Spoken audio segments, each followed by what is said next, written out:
This is a Zoella tag from 2017 that I found that year and thought was so good I actually screenshotted all of the questions. I think these are really valuable questions to be having dialogue on, which is part of why we're doing them this late in the game. Anyway, here we go. This is Zoella's show and tell tag, which is all about YouTube creation and YouTube creators. So I thought it was a great one to share with all of you today as we are wrapping up, getting to the end of Vlogmas. Question 1, why and when did you start YouTube? I started YouTube originally for a project called Mixed with Care, which was about finding mixtapes. I have a mixtape over here that is like part of that story. But in regards to this part of my life, the Amara in Seattle like arc of my life, let's see here. This is for, and I'm going to be talking about this in regards to the other channel because this, as we've mentioned, is my vlogging channel, which has a very different focus. The first video that I posted to Amara in Seattle was on October 1st, 2016. Channel trailer and also the first video. I started making Amara in Seattle videos because I had already been doing social media as Amara in Seattle. Partially, honestly, when I first moved to the city so that I understood where I was,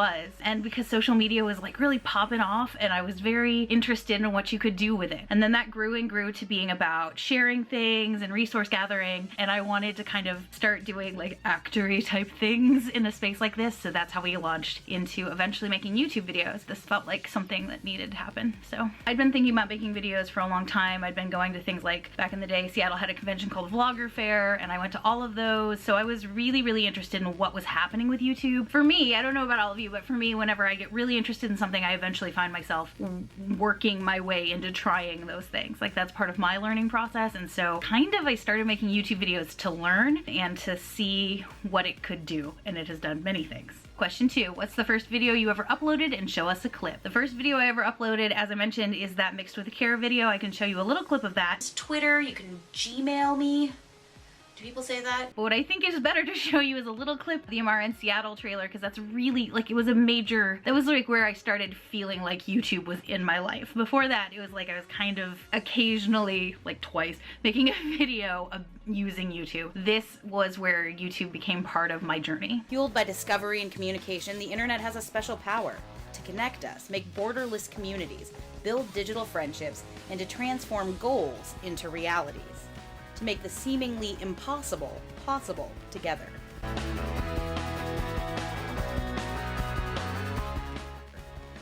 So welcome to Amara in Seattle. Question 3, who was the first person you subscribed to? Again, I was watching videos for years before I was making them, so I don't entirely remember. I know I was really interested in a British gal who went by Paper Lilies. I don't even know if she makes videos anymore, honestly. I was always really interested in like interesting deep digs, but not huge channels. A lot of what I was really interested in the beginning was not people who were like launching careers, but I would just kind of like search around and look for things. I watched a number of vlogs about Seattle and about living here. I think Hannah Hart happened pretty early in my like YouTube, my drunk kitchen life. I also think I was watching Grace Helbig also. At that point, it's interesting to me that they work together and they're such good friends now. I've been watching like Japanese YouTube for a long time. That's actually probably some of the first things I was subscribed to was channels in Japan. I was subscribed to Charla pretty early, but I also used to watch A Texan in Tokyo. They don't make videos anymore. Rachel and June. A lot of things were about like cross-cultural interests, because that's a lot of what I studied in school. Travel, I really wanted to like get an opportunity to travel, and thankfully like my YouTube life has caused some of that to happen, and so those were kind of the first things that I subscribed to. Question 4, most recent channel I've subscribed to. I don't know what the actual last channel I subscribe to is, but one of the ones that I subscribed to recently is called Go North Japan. It's about a gentleman who lives in the northern part of Japan, does a lot of hiking. I find it really soothing what Quentin does, but I also think that he's telling a story of travel, like a bigger story of travel and cultural interaction that I think is really cool. And he has an Airbnb in northern Japan, so that would be cool. Wouldn't it be a fun adventure just to go north? I don't know.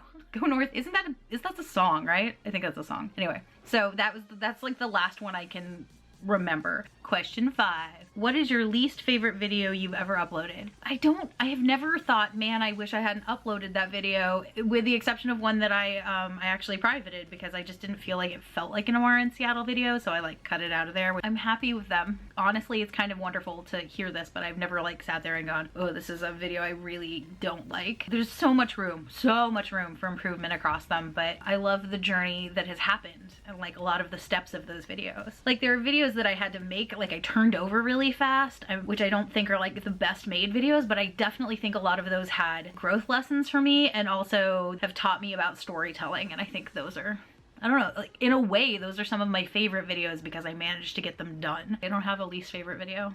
Question 6.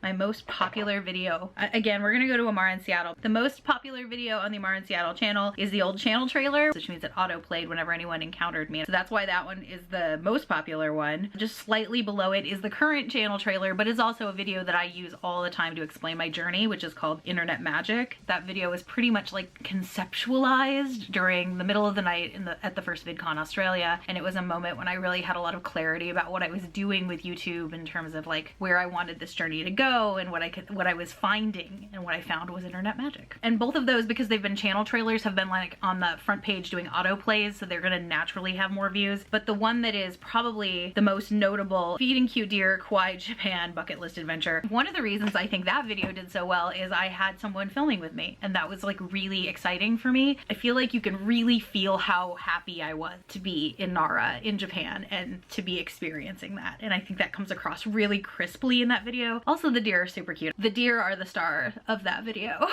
So it's a video that's really full of a lot of travel joy, and that's true. I was having a great time. That's why I think it's been good. Also, like, people go looking for videos about Nara and the kind of experiences they can have there. Number 7, how many videos do you have privated or unlisted? I think I deleted the one that I didn't feel like is a good fit. I have one video that is unlisted and one video that's private. One of them I just decided didn't really match the thing I was doing with Amara in Seattle. That was the one I talked about before. Question 8, which YouTuber or creator who posts on YouTube would you choose above the rest in your subscription? Probably like one of my friends. Like if all my subscriptions deleted, what would I mean, if all my subscriptions deleted, a lot of the videos that I watch I'd probably still find. Moreover, the algorithm would feed them to me. But if that all got wiped and I had to like start with just one, it would probably be my friend Danielle Paragetta. While I think she does great like DIY work and stuff, not because I watch a ton of DIY videos, but more because that relationship has been so important to my YouTube journey. Let's go with the Seattle YouTube Community's YouTube page.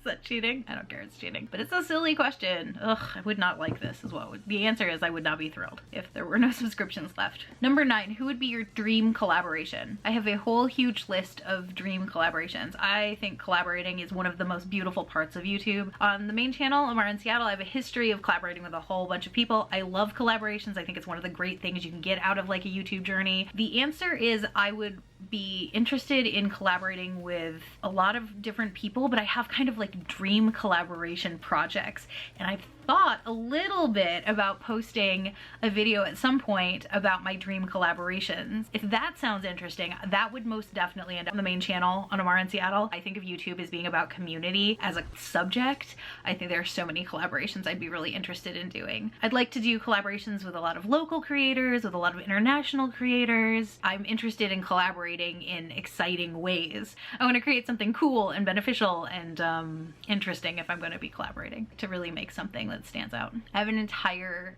like bucket list book section on people I'd like to collaborate, people who are creators, people who are not creators. I've done some collaborations I'm really proud of with creators, with people who are not first and foremost YouTube creators, maybe who do YouTube occasionally. But here off the top of my head, I would love to at some point get a chance to work with Mamrie Hart, because I heard her speak at one point about female creators and how they can support each other, and I thought it was one of the best panels. VidCon EU, the first one of the best panels I've ever sat through about women supporting women as they like grow and create things, and I thought it was just like really powerful. She was talking a lot with Emma Blackery, and that was like another really pivotal moment. I kind of took away from it, this is someone who's really smart, I'd love to work with them. But are we talking about a collab video? Are we talking about the fact that I just like to like hold a boom mic in a movie for her? I'm like, I don't know. Maybe, we'll see. And a lot of the people that are in my collaboration like life plans are people that I just would really like to get a chance to work with. Oh, an easy one, I would really love to work with Lily Singh someday, somehow. Number 10, what was your hardest video to film? The one I made that's called like Pumpkin Spice Up Your Life was interesting to film because I got to do some like more acting level things. So I had to do filming where I like rose out of bed, and I made a bunch of props for that. So that was like more intensive. There's a video about being cozy that involved some really specific shot ideas. So like visually, I was really happy with a lot of the pieces that I came up with there for like small like filmmaking things. I don't think these things are hard per per se. I think they're time consuming when you do those sorts of pieces, but the hardest ones to film are the ones where I'm like, I have a deadline and I need to hit it, or something has gone really wrong and I have to rework the whole script. When you're a YouTube creator that does things that are attached to YouTube culture and what's like happening like currently, sometimes things shift suddenly, just like with any industry. As a result of this, I have a number of videos where I'd planned a thing, I'd had it pretty well figured out, and then that had to get scrapped or moved or changed. For example, the video that I'd planned for day 20 on this channel suddenly grew into a project that I wanted to tell a bigger story with, and now it's going to be a main channel video, but I had kind of slotted that to be part of Vlogmas, so that had to shift. So that's the hardest thing, is when you have to kind of reconfigure things. There's a part of YouTube video creator life that's about being flexible. That's also part of like standard film industry life, but those are the hardest moments, those are the hardest ones, and sometimes they're the most rewarding. Like in the case I'm talking about, I'm gonna end up with a video that I think I'm gonna be really happy with because I'm gonna get to do like more production with it, and it's got a longer tail story and those sorts of things. The Portland video, that one took a lot of time. I had to go like find things to splice into it. I had to go find props. I had to order things from Oregon. There were like lots of pieces that had to go into that, and all of that takes more time. Often the things that are harder to do and take more work are the pieces that I like feel the best about, or feel like show the best growth as a creator or as a creative and as a filmmaker. So that's kind of how I feel about that. 11, if all but one of your videos were deleted, don't like it. So I think they're saying like if your channel got wiped, what would be like the video that you would wish didn't get deleted, I guess. All of them. The one that I already mentioned, the internet magic video, is probably the one I'd want to sit there because I feel like it tells the channel story a little bit better than any of the other ones do individually. With that said, a lot of the ones I loved happened at events or conventions, and then I have to kind of like pick one of those that I like the best, which I don't love the idea of because those stories aren't really about events, they're about people. There are videos that are really personally fulfilling to me that I like watch back and think about what happened. There's a video about friendship at VidCon that I really love. There's the VidCon Australia 1 video. I love to watch it because I remember being there. So for me, a lot of that is like, this has been so wonderful during quarantine, having, the idea of like not having access to those videos is really upsetting. Oh, the one about adventuring in Australia with that group of people. The Gucci slides video, that one brings me a lot of joy. These are all like, why am I, because now I'm thinking about the Aussies, so I'm just like, this Australia video, this Australia video. You know, for every video that you see a YouTube creator puts out, there's all the pieces that don't get cut into it. Not just the parts that are like, this is an ugly angle, this didn't film well, the sound is bad. More than that, there are the parts that are the discussions beforehand, the pieces that happened, the friendship moments that led to the ideas that get captured in videos. When I talk about like removing a video, in a way, we're talking about removing a thing that's like having a letter that reminds you of a great like romance, or having a photograph that reminds you of something that happened and changed you. So I don't love the idea of getting rid of any of them at all. If I did, I'd delete them. Yeah, so that's like 100 videos that I'd keep.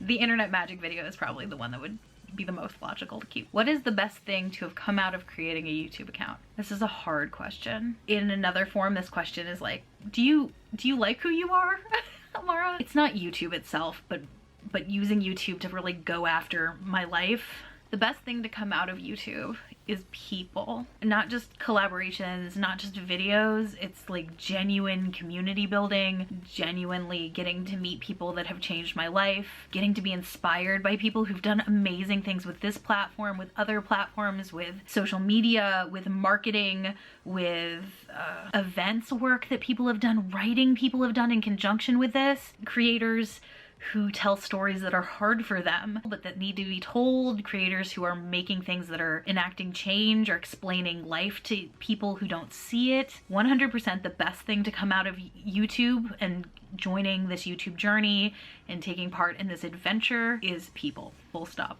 Question: 13. What piece of advice would you give other YouTubers or creators who use YouTube? I have many things I'd suggest or suggest considering when it comes to becoming a YouTube creator, a YouTuber, a person who creates things and puts them on YouTube. One of the things that I think gets skipped, that I don't think I've ever heard anyone say, so I'm gonna say that here and now, is that you should spend a little bit of time learning the history. There is a community history to YouTube. There are people who have done really important things with it. There are people who've done really not great things with it, and learning that history, just like learning the history of anything you go into. If you go into the film industry, you should learn about the historic filmmakers, right? If you're going to go into writing, you should learn about like the writers that have come before, and you should seek out their advice. So that would be my real recommendation, would be start looking for the history of what it's been. Good ways to do that is to find articles about when YouTube was popping off, find videos that are talked about with like reverence in the communities, and find your YouTube community, because they will help you figure out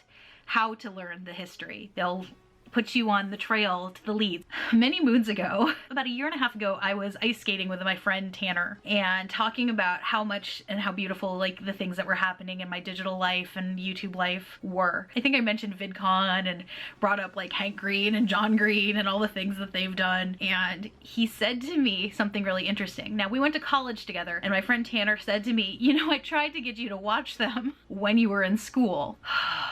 This is the sound of me being like, why was I not listening? I needed to get her on my own path, but like, it's always weird when you hear something and you're like, oh, that was the moment. I wish I could have gotten involved then. But it's interesting because he said like numerous times, I tried to talk to you about what they were doing with communities and with interacting with people. I don't think I processed it. I often think about that because there are these little moments where the people around you, whether they're formally part of your networking life or whether they're not, share information with you. Those little bits of information sometimes, you know, sometimes somebody gives you a song and that's the song that gets you interested in a new form of music, which leads to your new favorite band, which leads to a concert where you meet the person you're meant to be with. Like this, the through line of the stories of life are the coolest, and that's true on and offline. Those through lines, those lines are kind of what I think of as internet magic. When I find something and it leads me along a little trail and that becomes something or has the opportunity to become something, so I have to like seize that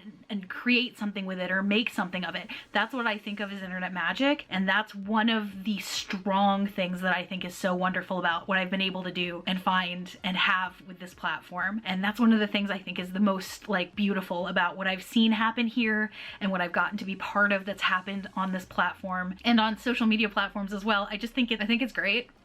I hope that you find the internet magic in your life, whether it's being online and finding those pathways, or whether it's finding the people who are passionate about the things that you're passionate about in life and learning from them and having them provide you with like the breadcrumbs that lead you on the trail to the thing that you want next in your life. I think that's a beautiful thing that can come from community and is part of the reason to learn the history of whatever it is that you're involved in. Because when you start looking for a book, right, you find the people who read those books. When you start looking for a community, you find the people who do those things. And those people are wells of resources because they're also on their journey. And when journeys like line up, something wonderful can happen. That's my very long, very complex take on Zoella's show and tell tag. I talked a lot, and I hope you all have a great rest of the day. Thank you for being part of my Vlogmas and being part of the internet magic that is the Rockstar community that is part of our adventures.